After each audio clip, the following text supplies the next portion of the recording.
Hi, my name is Sean. I'm a person in long-term recovery. Sobriety date is 7/20/2008. I grew up in the South on the Panhandle of Florida, in kind of like the backwoods swamplands, and there was just a tremendous amount of trafficking and things going on that opened doors to nefarious people coming into my life, which led to very early sexual abuse.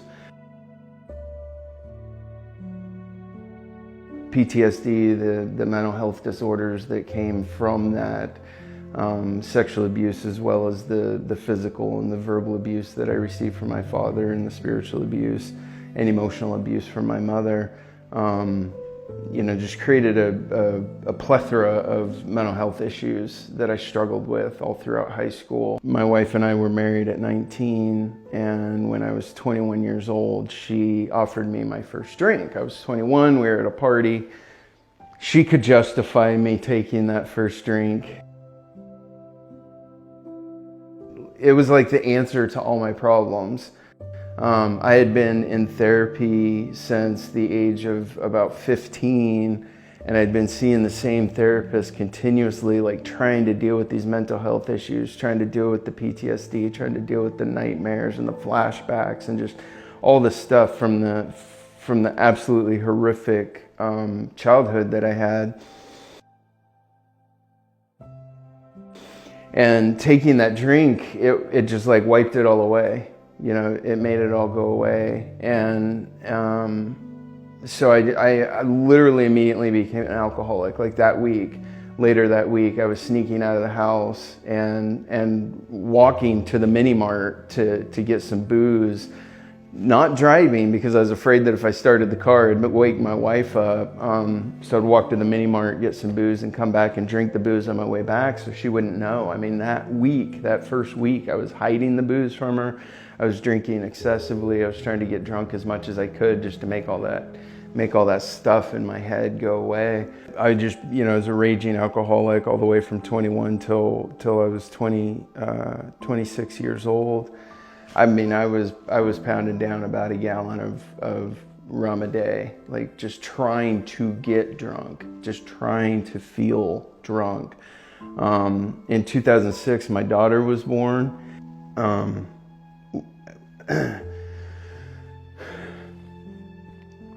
When she was born, I saw this perfect angel that I was gonna screw up. That I knew I was gonna screw up, and I didn't know how to parent her. I didn't know what to do with her, and I knew that I was a mess. I knew that she needed more than what this alcoholic father could offer her.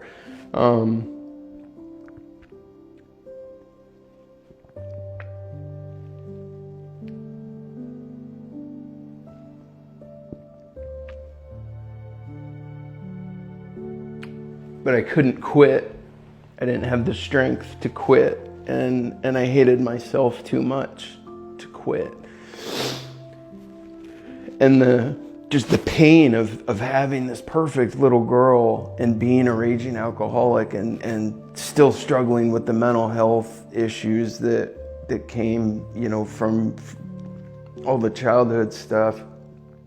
Like, I was just so scared that she was gonna get hurt and that I was gonna hurt her somehow as an alcoholic, just through the neglect and things of that nature. And I just couldn't handle the pressure of being her dad. I couldn't handle the responsibility. I couldn't handle the guilt and the shame that I felt, just looking at her, just looking at her perfect little face.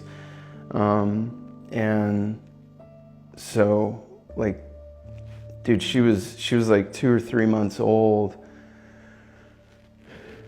and I was given an opportunity to try some narcotics, and I did, and it was, again, like that first drunk, it was like, okay, this is what I was looking for. This is that thing that, it's like stronger than alcohol. It's gonna take it away.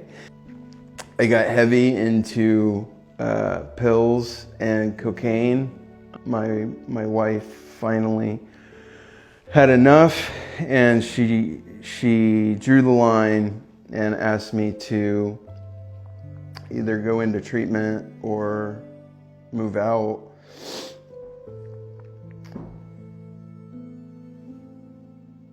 And I was not prepared for treatment. I was not prepared for recovery or sobriety. I didn't feel like that was the option.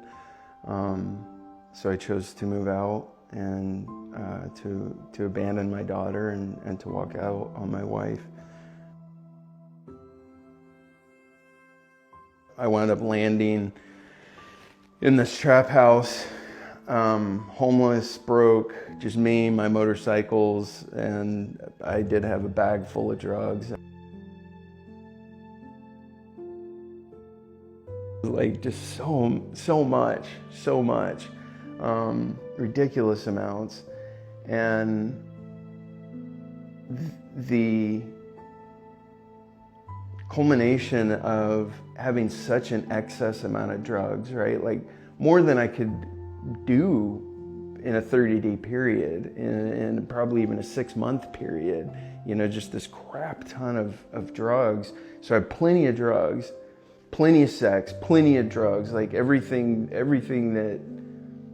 that lifestyle could offer you was available to me. But I didn't have my daughter. Like I literally just sat in that trap house, like just coming to the realization that Lily, I had no contact with her. I had completely abandoned her. I had left her completely alone. I just, in my heart, I knew that life wasn't really worth living if I didn't have her. I was in the basement of this house, trying to detox, just drinking water and just self-detoxing. While I was going through withdrawals and like craving death at that point, I mean, I was just absolutely miserable, thought I was gonna die. I received a package in the mail that had an anonymous letter that had a pocket book, a big book, this a pocket one, and it had a AA meeting schedule, and there was $100 cash in that package. And in the letter, it just talked about how I could be a good dad to Lily, and how if I worked a program and I sobered up, that I could step up as a man and actually learn how to parent her. So I did. I mean, I took that $100, I used it for fuel in my motorcycle, and I started hitting meetings.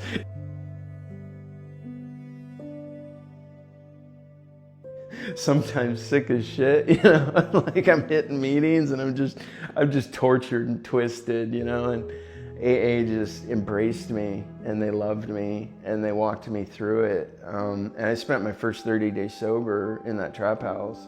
And after the 30 days, I did a UA, passed at UA, got contact with my daughter, got supervised visitation with her. I just kept going to AA, got a sponsor, start working the steps, all that stuff.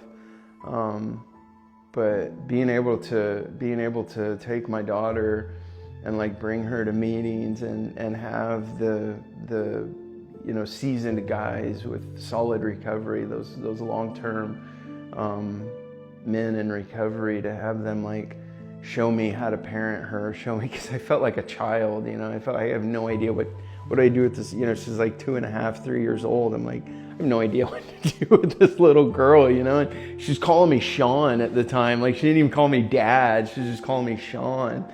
And one day, after a couple of weeks of me bringing this girl in there, and like introducing her to my sponsor, and everybody, starts to get to know her and building the relationship with me and with her. And Dude, like they were just so great, you know. My sponsor actually sat her down at one point, and like the three of us like sat down on the ground and had this whole conversation about, you know, like he's telling her, this is your dad, you know, that's your dad, right? And she's like, okay, yeah, that's my dad. He's like, you can call him Dad. You don't have to call him Sean. You can call him Dad, you know. And it just like, I didn't have the courage to ask her to do that, you know. And I didn't really feel like I deserved it. You know, but to have this precious little angel like start calling me Dad, I mean, it just, you know, it was more than I could handle. You know, it was just